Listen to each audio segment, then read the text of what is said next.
Hi, my name is Alex Weisbay, and I'm a senior clinical specialist with Globus Medical. I'm here today to walk you through some of the ins and outs of the Excelsius GPS robot, how to get set up for your case.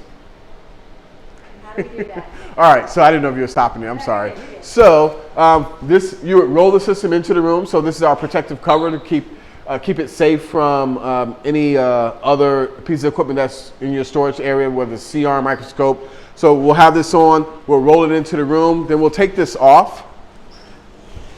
All right, take this off and we'll set this off to the side over here.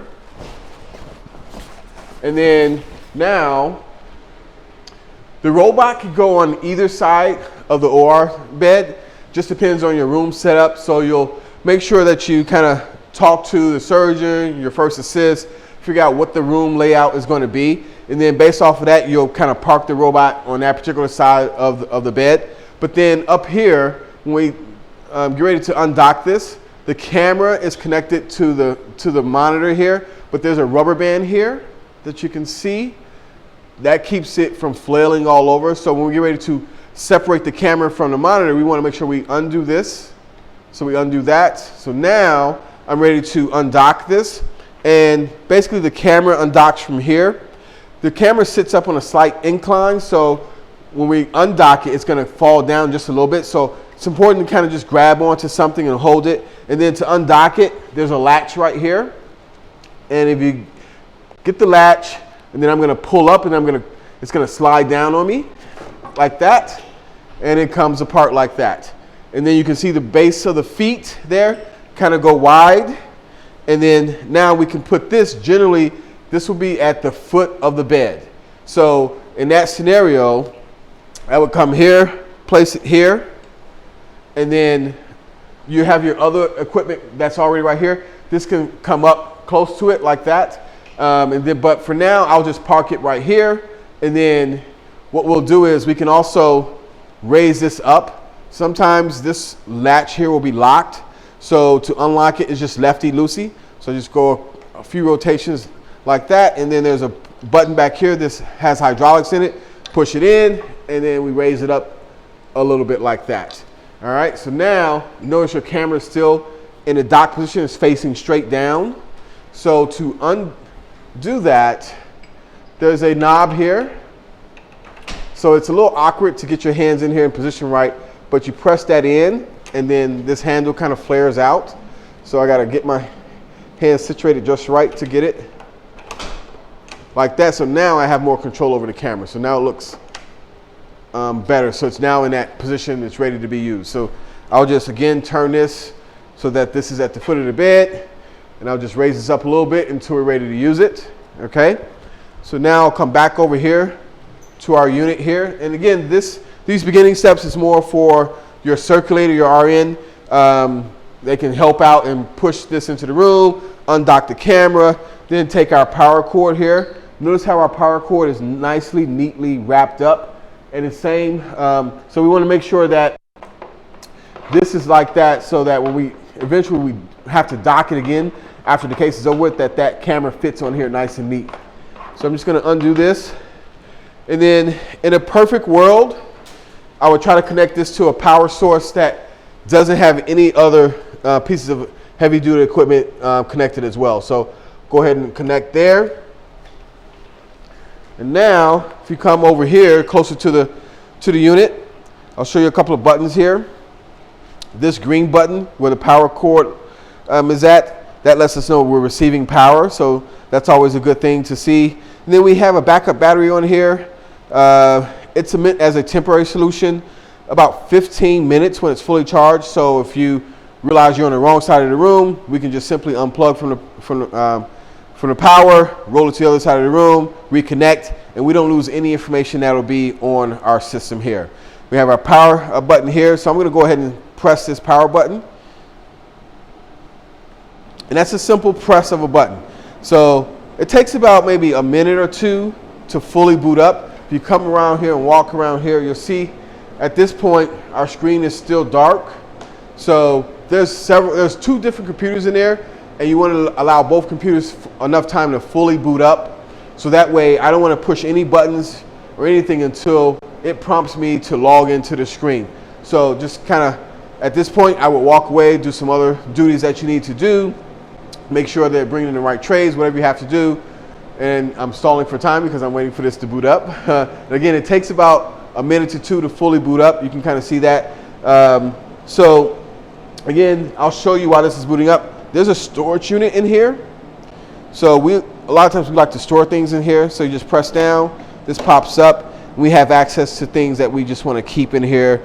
So sometimes we keep connections that we make to the O-arm or to the C-arm. So little things like that we'll put in there, and then we just put that down there. All right, so now if we walk back around here, you'll see that our screen is fully booted up. At this point, I would say it's safe to touch any buttons back here if you wanted to. So in this scenario, usually one of the first things I do is just make sure that everything is kind of okay. I'll hit the up button over here. So we have our panel board here, our control panel here. The buttons from here going this way, it's a simple push, like a half a second to a second. You'll push these. The buttons to the right over here, these are press and hold buttons. So it's pretty intuitive. See here, it has an arrow going up, arrow going down, 90 to the right, 90 to the left, and this one is straight, and this is docking. So this button here allows it to be in the position that it's in, but if I wanted this to go straight, I would hit this button and hold it down. You can see the arm comes up a little bit, and the arm starts to rotate out to go straight.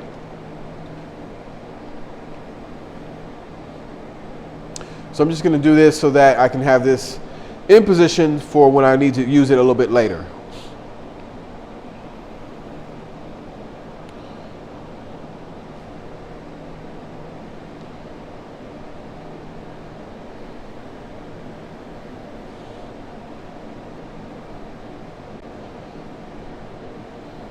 All right, so now it's in a straight position.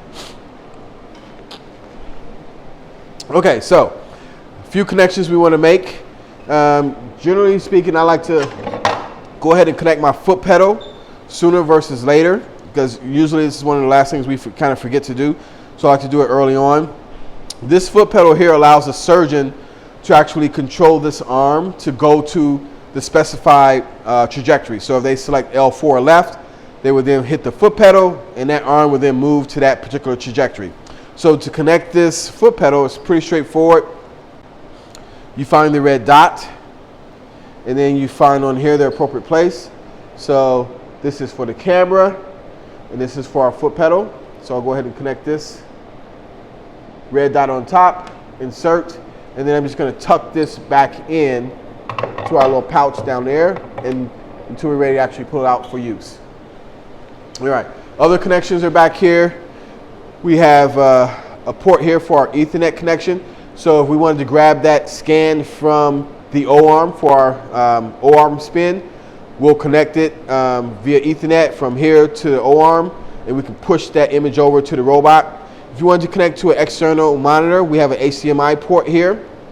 You can use that. And of course, this is our camera and our foot pedal here. So those are the basic connections. And then up top, we also have USB ports. Typically, Globus representatives will be using these to grab data from the system, or potentially we could upload data to the system.